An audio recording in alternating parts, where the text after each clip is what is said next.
అక్కర్లేని ప్రతిపక్షం, అవసరం లేని ప్రతిపక్షం విపరీతంగా ఉరకలేస్తుంది. ప్రతిపక్షానికి ఉరకల అవసరం లేదు, ప్రతిపక్షానికి నడక చాలు. ప్రతిపక్ష నాయకుడు ఎక్కడికి వెళ్ళినా వందలాది కార్లు, ఆ సందర్లో కొంతమంది చనిపోవడం. ఓ పంట పోయింది, మొన్న మేము వచ్చాం ఇక్కడికి,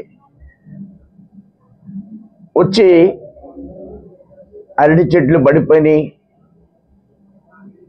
కొబ్బరి చెట్టు మహిళ మీద పడిపోయింది, వెళ్ళి పలకరించాం.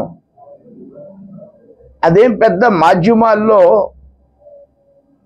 విపరీతంగా రావాలనే కోరిక అవసరం లేదు.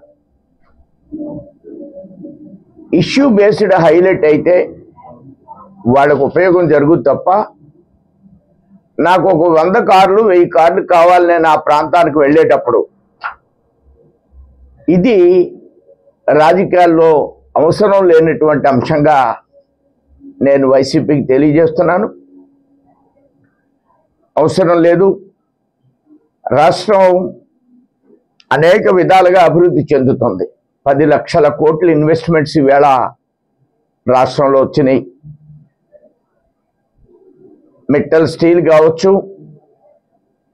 టీపీసీ ద్వారా హైడ్రోజన్ యూనిట్ కేంద్ర ప్రభుత్వం 2 లక్షల కోట్లతోటి ఏర్పాటు చేసింది కావచ్చు, ఒంగోలు నెల్లూరు మధ్యన బీపీసీఎల్తో పెట్రోలియం కాంప్లెక్స్ కావచ్చు,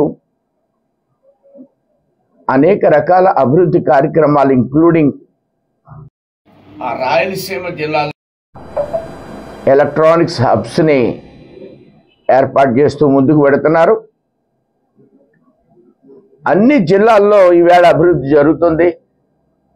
ప్రభుత్వం తూర్పు పశ్చిమ గోదావరి జిల్లాల్లో కూడా పంటలకు సంబంధించి అభివృద్ధి చేయాలని మేము కోరుకుంటున్నాం. ఫుడ్ ప్రాసెసింగ్ యూనిట్స్ పెట్టాలి. రిలయన్స్ వాళ్ళు మరొక సంస్థ పచ్చగడ్డితో సిఎన్జిని తయారు చేసేది కాకినాడలో రిలయన్స్ వాళ్ళు ఏర్పాటు చేశారు. అలాంటి పరిశ్రమలు ఈ 2 జిల్లాల్లో కూడా ఇంకా ఏర్పాటు చేస్తే పచ్చని ప్రాంతం ఇక్కడి నుంచి ఎక్కువగా హైదరాబాద్ వెళ్ళే పరిస్థితి ఇప్పటికి కూడా ఉంది. దాన్ని తగ్గించే ప్రయత్నం చేస్తాం. ఇక్కడ కూడా ఇండస్ట్రీస్ పెట్టేటువంటి పరిస్థితి తీసుకొస్తాం. పొలాలతో పాటు పచ్చదనంతో పాటు అనేక ఫుడ్ ప్రాసెసింగ్ యూనిట్స్ని ఈ ప్రాంతంలో తెచ్చే ప్రయత్నం చేస్తాం. Thank you.